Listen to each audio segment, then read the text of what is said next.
Admiral Kethrava stood on the command deck of his flagship and stared at the star map. The holographic display showed 3,000 star systems belonging to the Valorian hegemony, billions of citizens, thousands of warships, an empire that had conquered and absorbed dozens of species over 10,000 years. But there was a hole in the map, a dark spot roughly 40 light years across. No signals came from that region, no trade ships, no communication of any kind. Just silence. For 200 years, the hegemony had wondered about that silence. They had sent 17 expeditions to investigate, probe ships, scout vessels, armed frigates, even a small battle group once. None of them ever came back. The hegemony called it the dead zone. Some believed it was a natural phenomenon, a region of space where something killed all technology. Others thought it was home to some ancient and terrible weapon left over from a forgotten war. Admiral Kethrava believed neither theory. He had spent 40 years in the hegemony navy. He had fought pirates and rebels and hostile aliens.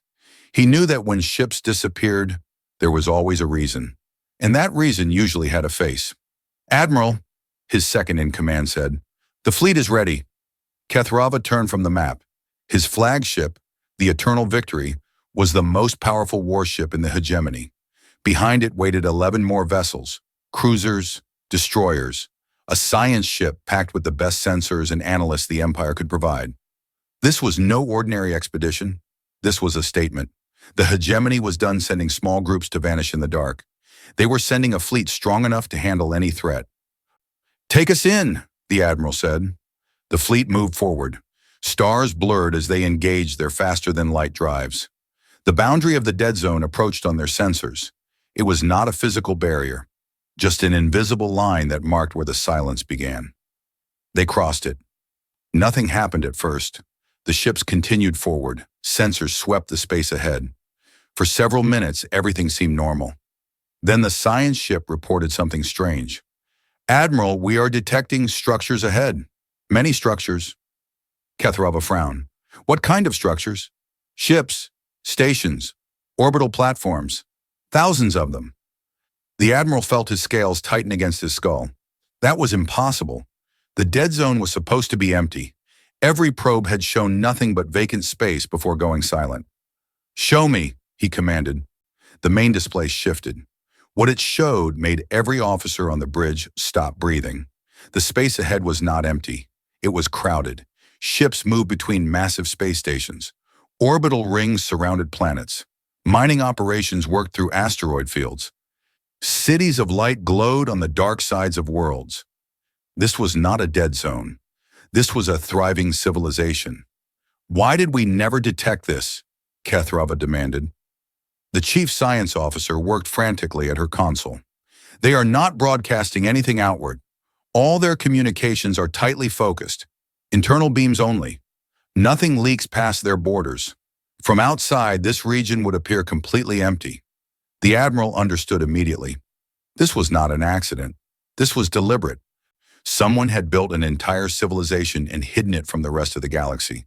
They had let the hegemony believe this space was dead while they grew strong in secret. "Who are they?" he asked.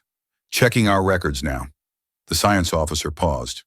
The star systems in this region were surveyed long ago. They were marked as having only one species with space travel potential, a primitive race on a small planet. They called themselves humans. Humans. Kethrava had heard the name somewhere before. A minor species. Unimportant. The hegemony had noted their existence and moved on to more interesting targets. That had been 300 years ago. "It seems they were not as primitive as we thought," the admiral said slowly. Before anyone could respond, a new contact appeared on sensors. A single ship. Small. Perhaps a tenth the size of the smallest hegemony destroyer. It came from nowhere. One moment the space was empty. The next moment the ship was simply there. "Where did that come from?" Kethrava demanded. "Unknown. It did not approach on any normal vector. It just appeared." The small ship stopped directly in front of the hegemony fleet. It made no aggressive moves. It simply waited. Then a voice spoke through the communication system. It spoke in perfect Valorian, every word clear, every pronunciation exact. "Attention foreign vessels. You have entered sovereign human territory. State your intentions or reverse course immediately. You will not receive a second warning."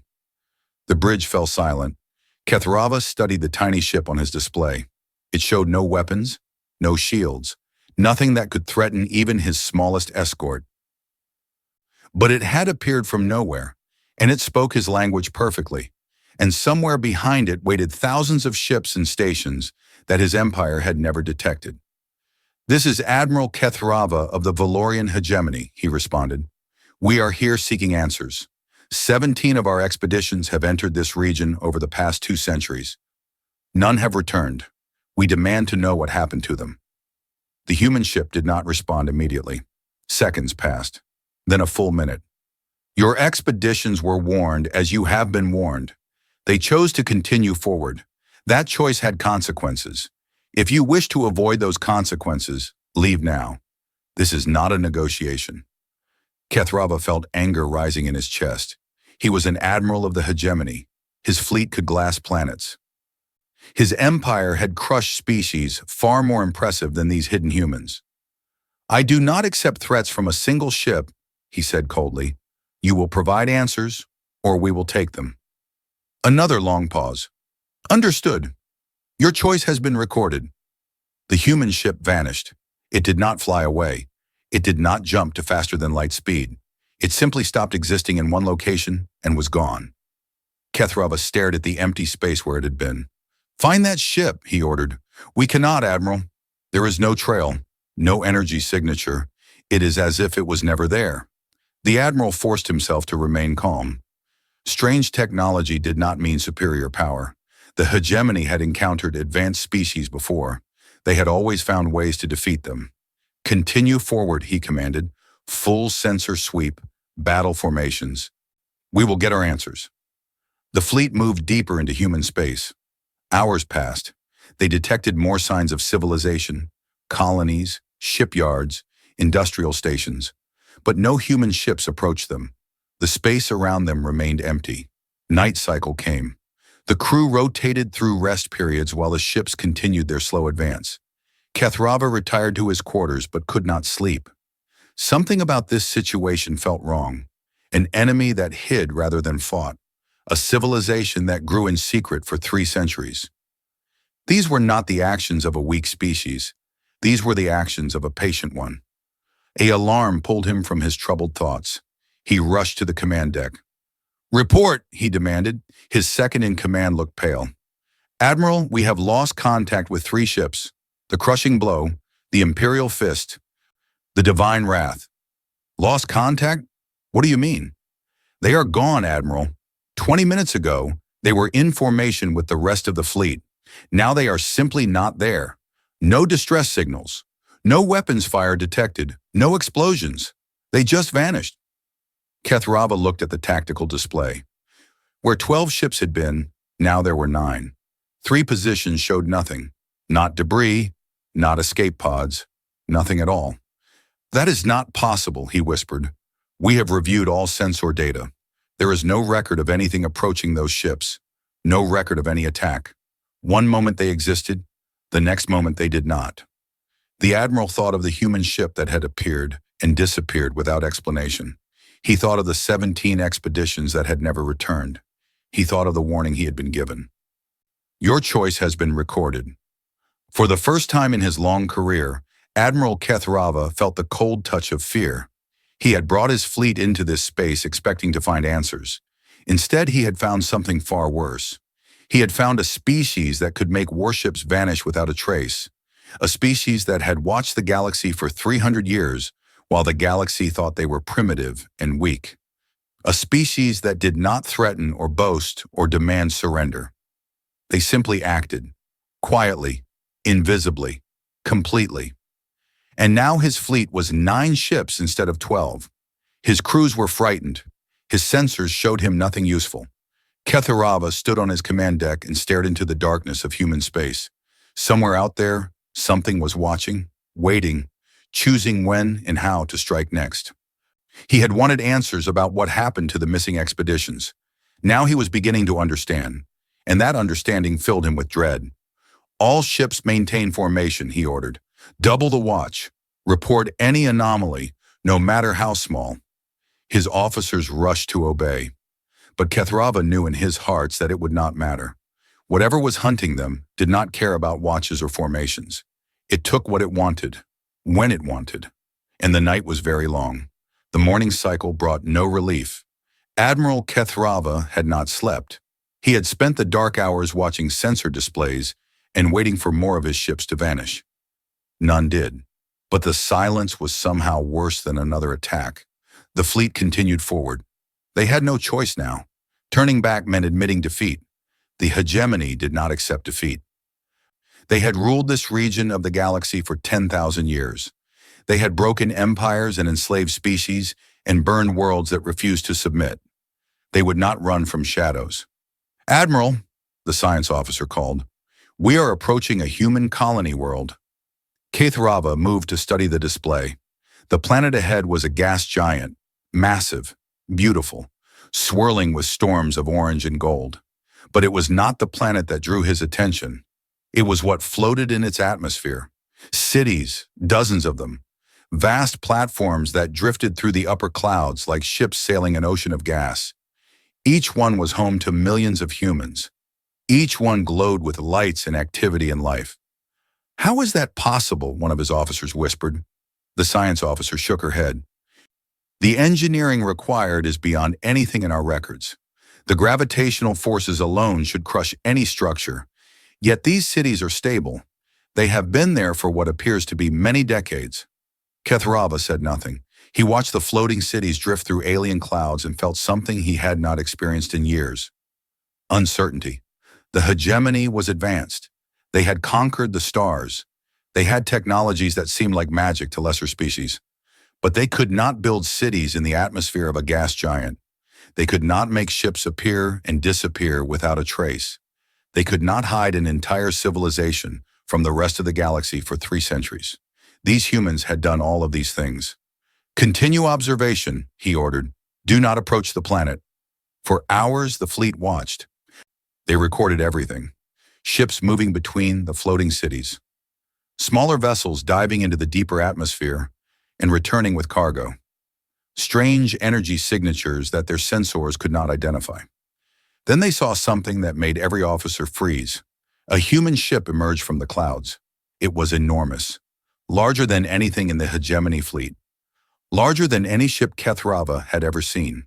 It rose slowly, majestically, until it hung in orbit above the gas giant.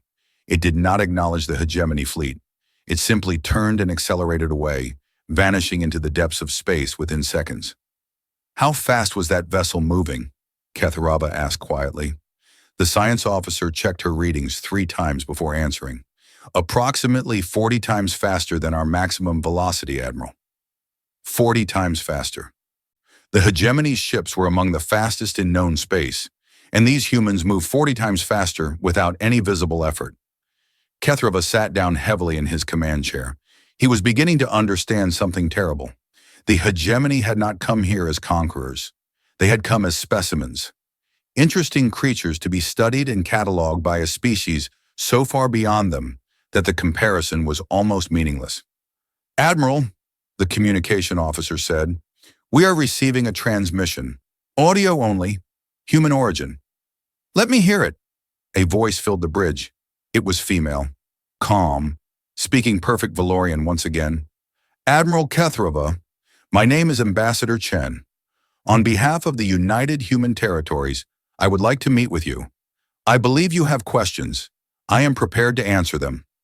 Will you receive me aboard your vessel?" The Admiral considered. This could be a trap, a way to get an agent aboard his flagship. But what did it matter? If the humans wanted to destroy his fleet, they clearly had the power to do so whenever they chose. 3 ships had already vanished. The rest could follow at any moment. "We will receive you," he replied. 1 hour, Shuttle Bay 3. "I will come alone," Ambassador Chen said. "And Admiral, I suggest you order your remaining ships to stand down from combat readiness. Weapons will not help you here, but they might cause unfortunate misunderstandings." The transmission ended. Kethrava looked at his tactical display. His ships were indeed at full combat readiness. Weapons charged, shields raised. every system prepared for battle. He thought about the vessel that had moved 40 times faster than his fastest ship. He thought about the cities floating in the atmosphere of a gas giant. He thought about his 3 vanished warships. All ships stand down from combat status, he ordered. Maintain defensive shields only. His officers obeyed without question. They had seen the same things he had seen. They understood. 1 hour later, a small human shuttle entered the bay. It was simple, almost primitive in appearance. No weapons, no obvious technology. But Kethrava noticed that his sensors could not penetrate its hull. Whatever that little shuttle was made of, it was invisible to every scanning method the hegemony possessed. The shuttle door opened. A single human stepped out. Ambassador Chen was old by human standards. Her hair was gray. Her face was lined with age. She walked with the careful steps of someone whose body had grown tired over many years. But her eyes were sharp, clear. They studied the admiral and his guards with calm intelligence. "Thank you for receiving me," she said. Her voice was the same as on the transmission, quiet but confident. Kethrava led her to a conference room. He dismissed his guards despite their objections. Whatever happened next, it would not be decided by weapons. "You said you would answer questions," the admiral began. "Start with the most important one. What happened to my 3 ships?" Chen sat down across from him. Her movements were slow, deliberate. "They are safe. Their crews are unharmed. We disabled their vessels and transported everyone to a secure location. They are being well treated." "You captured 3 hegemony warships without firing a single shot." "Yes." "How?" Chen smiled slightly. "That is not really the question you want answered, Admiral. The question you want answered is why. Why did we take them? Why did we let the rest of your fleet continue? Why are we talking instead of fighting?" Kethrava felt his scales shift with discomfort. She was right. Those were the real questions. "Then answer them," he said. "Humanity discovered faster than light travel 312 years ago. We were excited. The galaxy was open to us. We built our first exploration ships and sent them out to make contact with other species." She paused. Her expression grew heavy.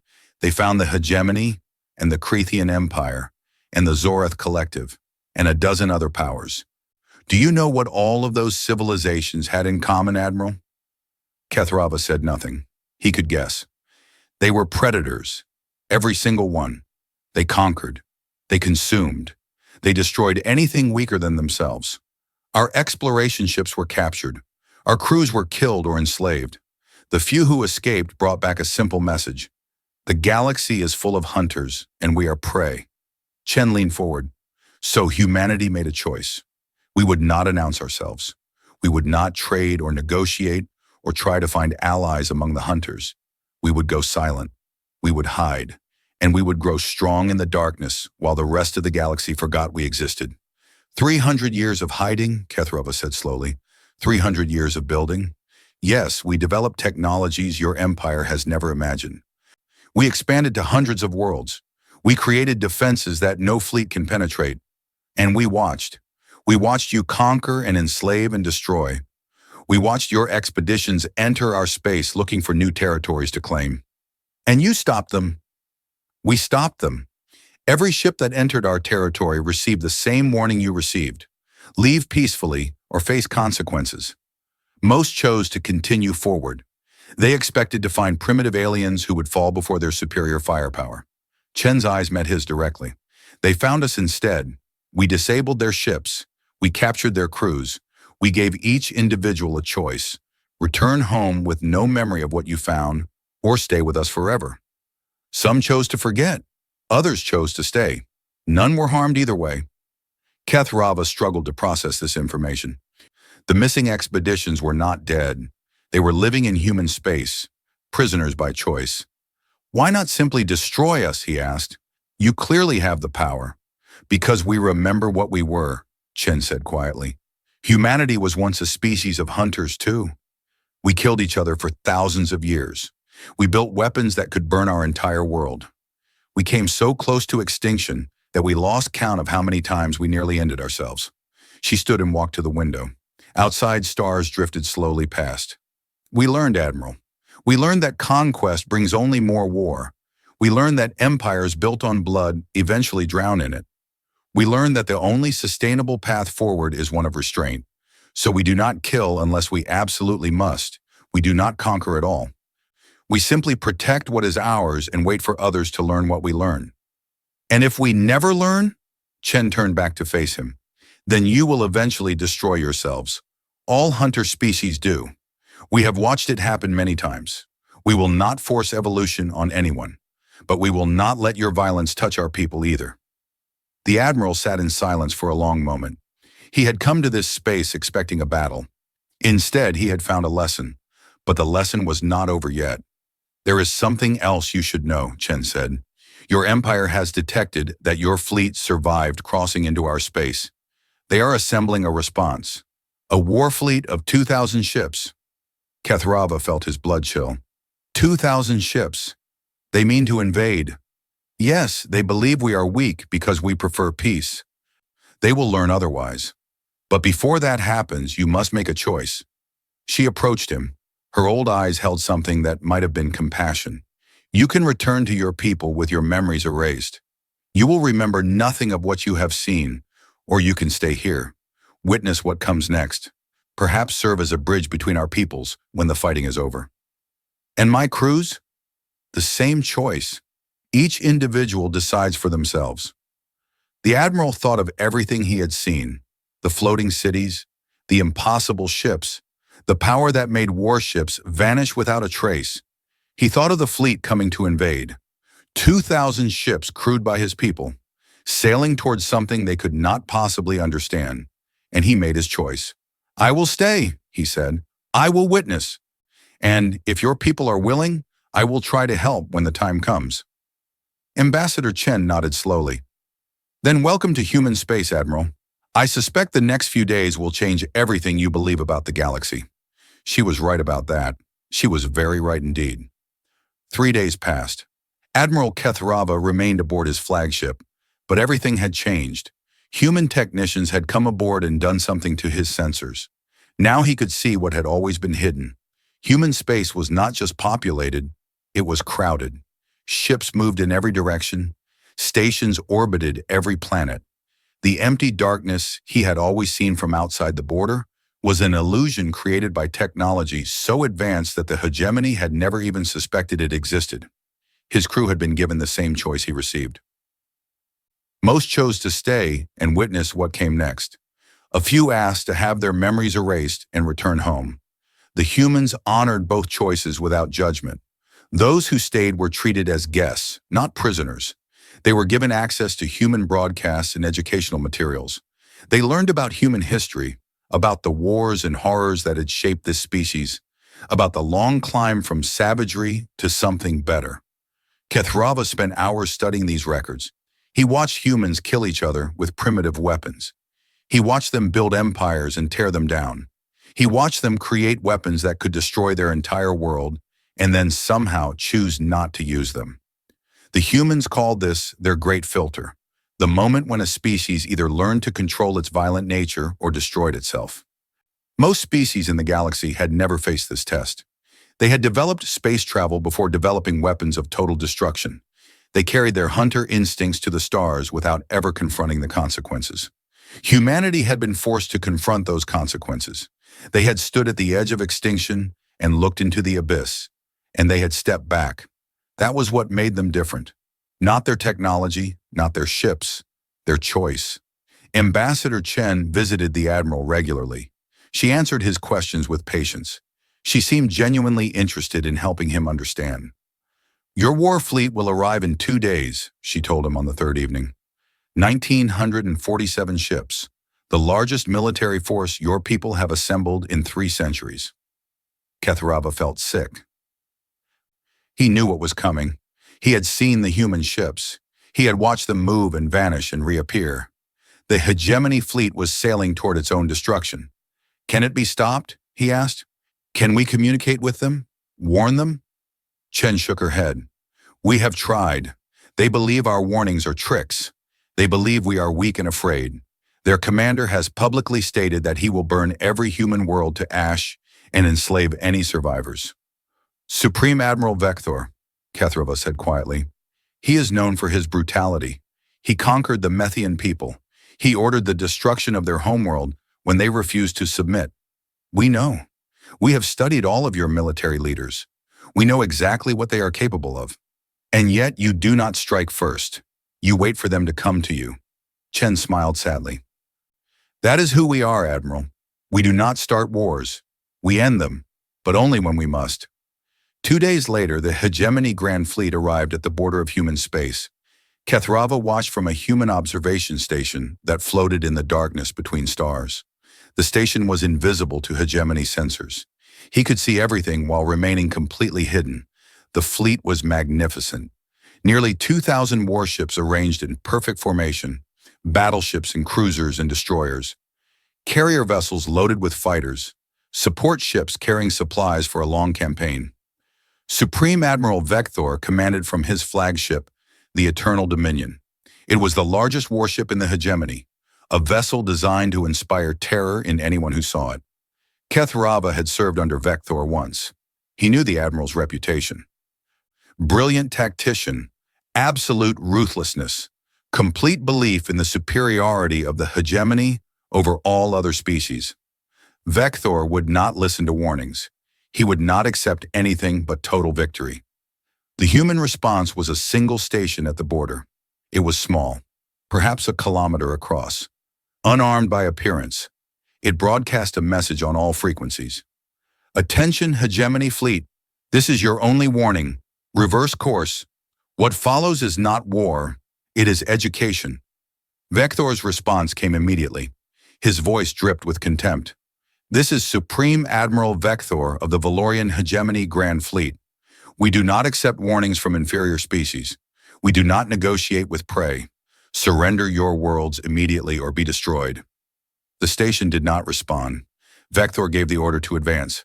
2,000 ships crossed the border into human space. Their weapons were charged. Their crews were eager. They expected easy conquest. They expected to add another species to the long list of those the Hegemony had broken. They found something else entirely. Human ships began to appear. They emerged from folded space in numbers that defied comprehension. First thousands, then tens of thousands, then hundreds of thousands. Kethrava watched the tactical display and felt his mind struggling to process what he saw. The human fleet was not just larger than the Hegemony force. It was larger than anything he had ever imagined possible. Ships the size of small moons moved into position. Vessels that glowed with energy fields his sensors could not identify. Swarms of smaller craft that moved in perfect coordination like a single vast organism. Vector's fleet stopped advancing. Even his arrogance could not ignore what faced him. All ships open fire, he commanded. The Hegemony fleet unleashed everything it had. Plasma cannons, missile batteries, energy lances designed to cut through the strongest armor, thousands of weapons firing at once. Enough firepower to crack a planet. The human ships did not evade. They did not raise shields. They simply waited. The weapons struck. Energy splashed against human hulls and dissipated harmlessly. Missiles exploded without leaving marks. The most powerful attacks the Hegemony could deliver had no effect at all. Then the humans responded. Kethrava had expected destruction. He had expected to watch his former comrades die in flames. Instead, he saw something stranger. Waves of energy swept through the Hegemony fleet. They passed through shields as if they did not exist. They touched every ship, every system, every piece of technology, and everything stopped working. Weapons went dead, engines failed, life support continued, but nothing else. 2,000 warships became 2,000 metal boxes, drifting helplessly in space. The entire battle lasted 11 minutes. Not a single shot was fired by the human side. Not a single Hegemony crew member was killed. But the fleet was finished, completely and utterly neutralized without a single death. Kethrava stared at the display. His heart pounded. His scales had gone pale with shock. "How?" he whispered. Ambassador Chen stood beside him. Her expression showed no satisfaction, no triumph, only a deep weariness. "Our weapons do not destroy," she said. "They disable. They neutralize. They remove the ability to harm while preserving the ability to live. We could have killed everyone in that fleet with a single command. Instead, we chose to let them survive. Why? Because dead enemies teach nothing. Your Supreme Admiral is alive. His crews are alive. They have just experienced something that will haunt them for the rest of their lives. They came to conquer and enslave. They found themselves as helpless as infants. She turned to face him directly. That is the education we promised. That is what we do to those who come to us with violence. We show them how small they really are, and then we give them a chance to become something better. On the displays, human ships approached the disabled fleet, small vessels, diplomatic craft. They moved among the helpless warships like shepherds among frightened animals. A human voice broadcast on all frequencies. Attention, hegemony personnel. Your fleet has been neutralized. You are not in danger. Medical assistance is available if needed. A representative will board each vessel to explain what happens next. Please remain calm. Kethrava thought about Vector, the Supreme Admiral who had burned worlds and enslaved millions.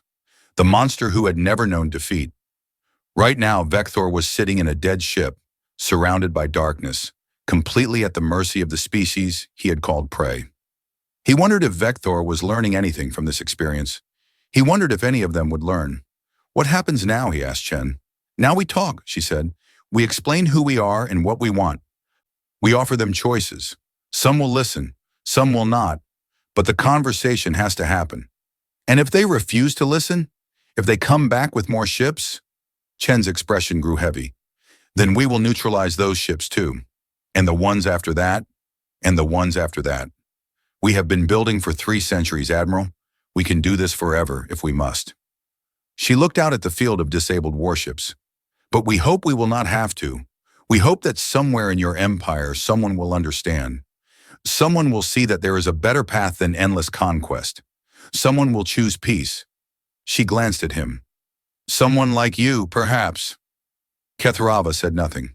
He watched the human diplomatic ships move among his people's fleet. He thought about everything he had learned in the past few days. And he began to understand what his role might be in whatever came next. The human diplomatic vessel approached the Eternal Dominion slowly. It was a small ship, elegant in design, no visible weapons. It looked almost fragile compared to the massive Hegemony flagship, but the Eternal Dominion was dark. Its weapons were dead. Its engines were silent. 200,000 crew members sat in emergency lighting, breathing recycled air, waiting to learn their fate. Admiral Kethrava was aboard the diplomatic vessel. Ambassador Chen had asked him to come, to serve as a bridge between human and Valorian, to help explain what had happened and why. He had agreed. What else could he do? They docked with the flagship through an emergency airlock. The corridors beyond were dark except for dim emergency strips along the floor. Crew members stared at them as they passed. Their eyes held fear and confusion and anger. Supreme Admiral Vector waited in the main conference room. He was surrounded by his senior officers. All of them stood in rigid military posture despite the circumstances. Vector was tall even by Valorian standards. His scales were marked with the scars of many battles. His eyes burned with fury as the humans and Kethrava entered. "Traitor!" he hissed when he saw Kethrava. "I should have known. You were always weak." Kethrava said nothing. There was nothing to say. He had made his choice. Ambassador Chen stepped forward.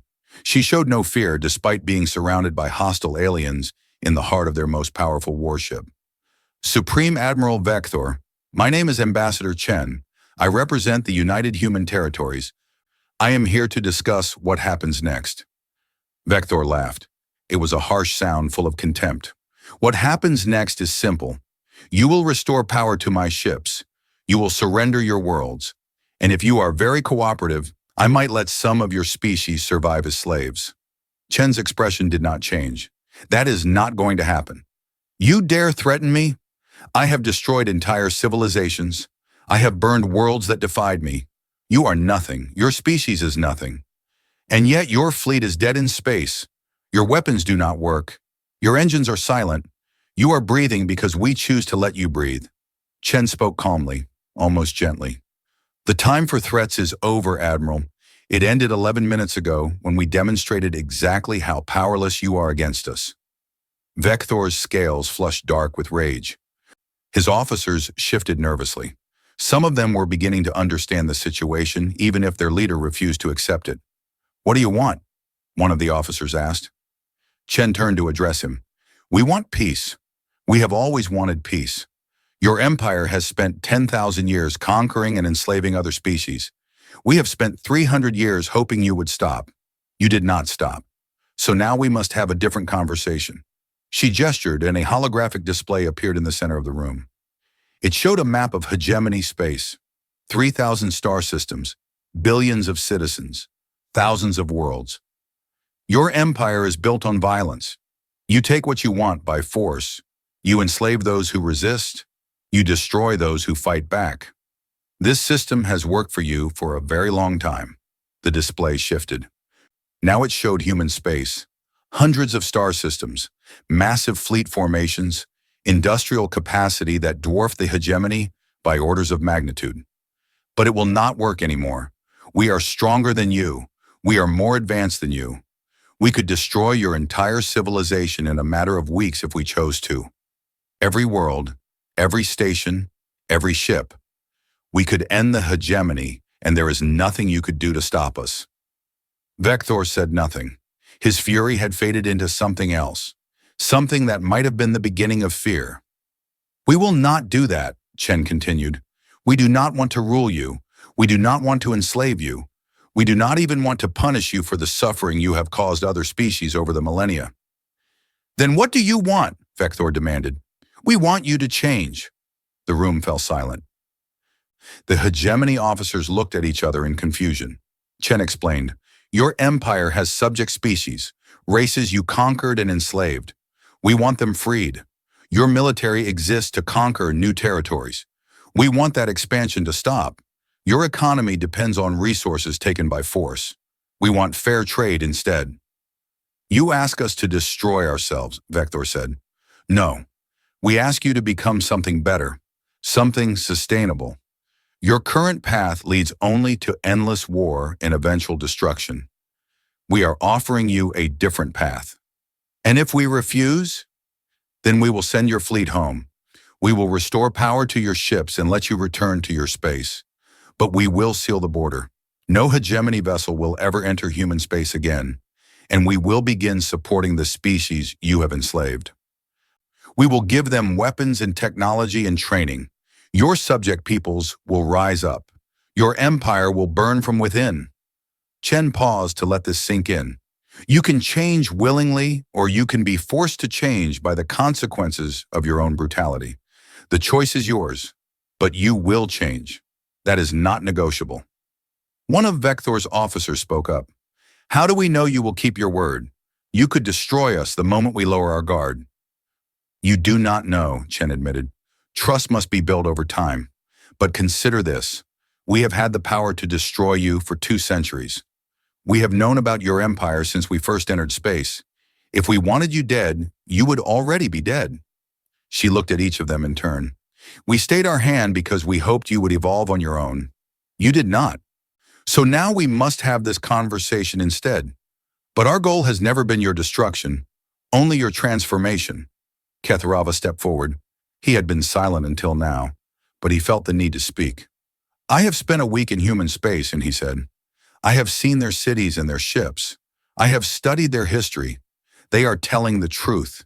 They could have crushed our fleet without a thought. Instead, they neutralized us without killing a single crew member." He faced Vector directly. "I have served the hegemony my entire life. I believed in our destiny to rule the galaxy, but I was wrong. We are not rulers. We are bullies. We prey on the weak because we have never faced anyone strong enough to stop us." He gestured at the darkness around them. "Now we have, and we have a choice. We can keep fighting until they destroy us, or we can learn from them. We can become something more than what we have been." Vector stared at him with hatred. "You would betray your own people. I would save them. The hegemony will not survive another century on its current path. Our subject species grow restless. Our resources grow thin. Our military grows tired. We are an empire in decline pretending to be at our peak." Ketharava turned to Chen. "What exactly are you proposing?" Over the next several hours they talked. Chen laid out a detailed plan for transformation. The hegemony would grant independence to its subject species over a period of 20 years. Military forces would be reduced to defensive levels only. Trade agreements would replace forced tribute. A council of species would be created to resolve disputes peacefully.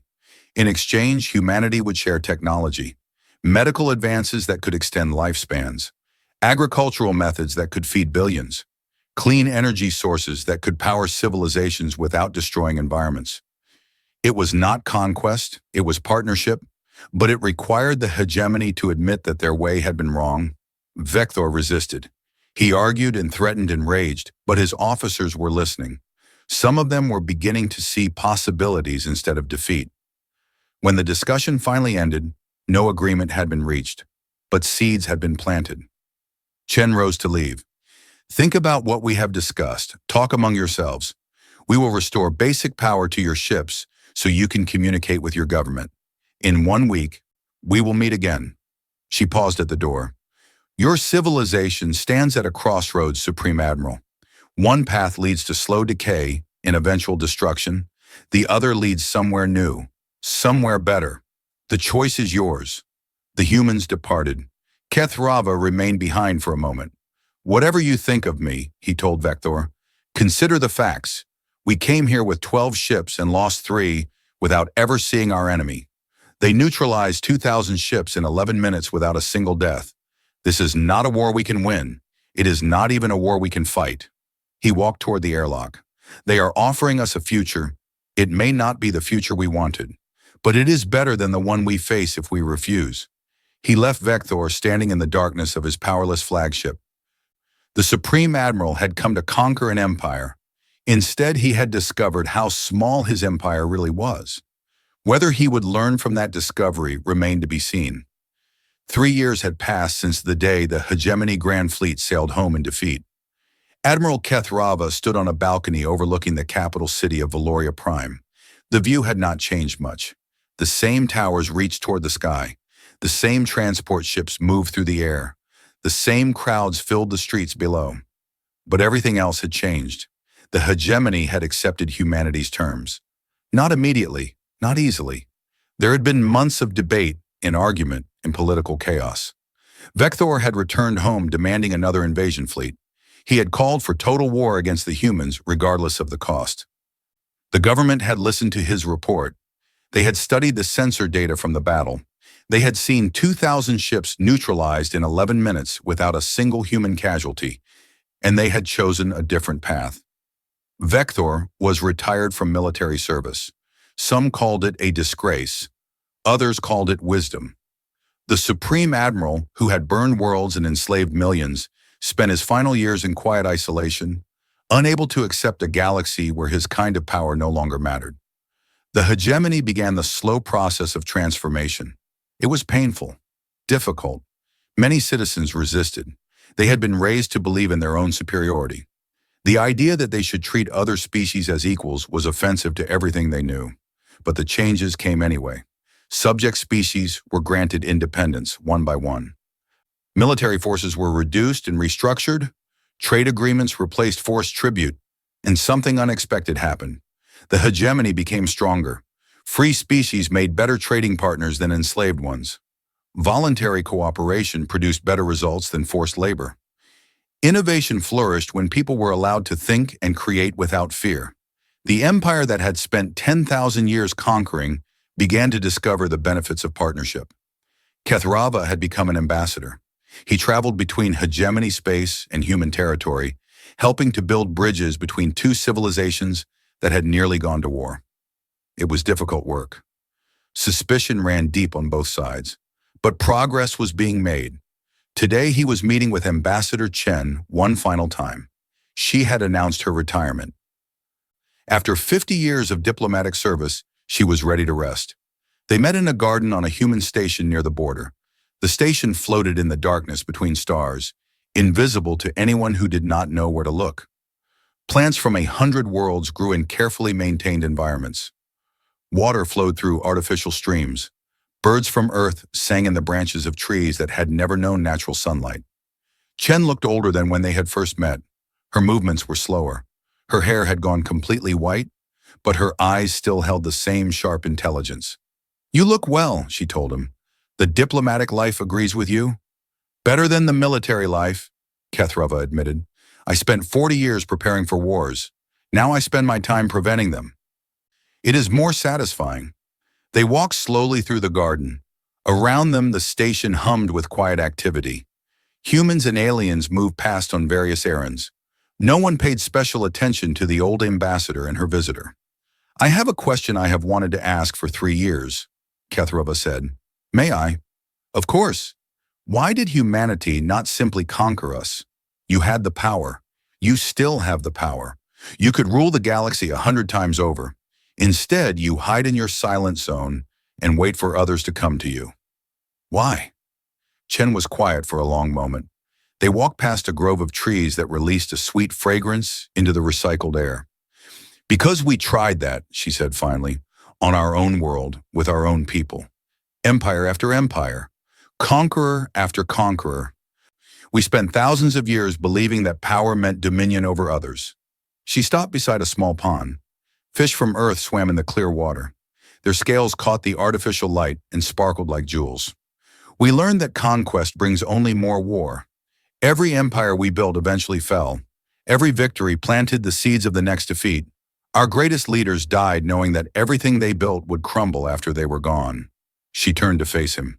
"Then we developed weapons that could destroy our entire world. For the first time in our history, we faced a simple choice: learn to stop fighting or die. There was no middle ground, no compromise. We either evolved beyond our violent nature or we ended as a species." "And you evolved?" "We evolved. Not because we are better than other species. Not because we are wiser or more peaceful by nature. We evolved because we had no other choice. The alternative was extinction." Chen began walking again. Kethrova followed. "When we reached the stars and found the galaxy full of hunter species, we recognized the pattern. These were civilizations that had never faced our choice. They developed space travel before they developed weapons of total destruction. They carried their violence to the stars without ever confronting its consequences. So you hid. So we hid. And we watched. And we hoped that eventually other species would learn what we learned. Some did. Some did not. Those that did not eventually destroy themselves. We watched that happen too." They reached a viewing platform at the edge of the garden. Through transparent walls, they could see the stars stretching into infinity. Somewhere out there, the hegemony continued its transformation. Somewhere out there, other species were making their own choices. "The hegemony is changing," Kethrova said. "Slowly but changing. Our subject species are becoming partners. Our military is becoming defensive. Our economy is becoming sustainable. I know. We have watched with great interest. But what happens to species that refuse to change? The ones that keep fighting no matter what?" Chen's expression grew heavy. It was the look of someone who had seen too much over too many years. "They destroy themselves eventually. Every single time. Hunter species cannot sustain themselves forever. They consume everything in their path until there is nothing left to consume. Then they turn on each other. Then they die." She looked at him directly. "We do not force evolution on anyone. We cannot make species grow up if they refuse to learn. All we can do is protect ourselves and offer opportunities to those who are ready to accept them. And wait, and wait. We are very patient, Admiral. We have been waiting for 300 years. We will wait for 300 more if we must. Eventually, the violent species will burn themselves out. The ones that survive will be the ones that learn to stop. And someday, the galaxy will be filled with civilizations that choose cooperation over conquest." She smiled slightly. "That is the future we are working toward. Not an empire of humanity ruling over lesser species. A community of equals, each having learned in their own way that violence is not the answer." Kethrova thought about everything he had seen and learned over the past 3 years. The transformation of his own civilization. The slow building of trust between former enemies. The difficult work of creating something new from the ruins of something old. "It will take a long time," he said. "Yes, many generations, perhaps thousands of years. But we have time, and every species that learns, every civilization that chooses peace, brings us one step closer." She turned to head back toward the station interior. That is why no ship ever came back from human space, Admiral. Not because we destroyed them, because we showed them something that changed everything they believed. And once you see what we have seen, once you understand what we understand, you cannot go back to the old ways. She paused and looked at him one final time. You have been changed too. I can see it in you. The warrior who entered our space 3 years ago is not the same being who stands here now. Kethrava nodded slowly. She was right. He had been changed. He had seen the possibility of a different future, a future where strength meant protection instead of conquest, where power meant the ability to choose mercy instead of violence. He could never go back to what he had been before. Thank you, he said, for everything, for sparing my fleet, for explaining instead of destroying, for giving us a chance to become something better. Chen reached out and touched his arm gently, a human gesture of connection. Thank yourself, Admiral. We offered the chance. You chose to take it. That is what makes all the difference. She walked away into the garden, disappearing among the alien trees. Kethrava remained on the viewing platform for a long time. He watched the stars drift slowly past. Somewhere out there, his people were changing. Somewhere out there, the galaxy was slowly transforming. It would take time, many generations, perhaps thousands of years. But the journey had begun, and for the first time in 10,000 years, the Valorian people were walking toward the light instead of spreading darkness. That was what happened when you entered human space. You found something that changed you forever, and you understood why no ship ever came back the same.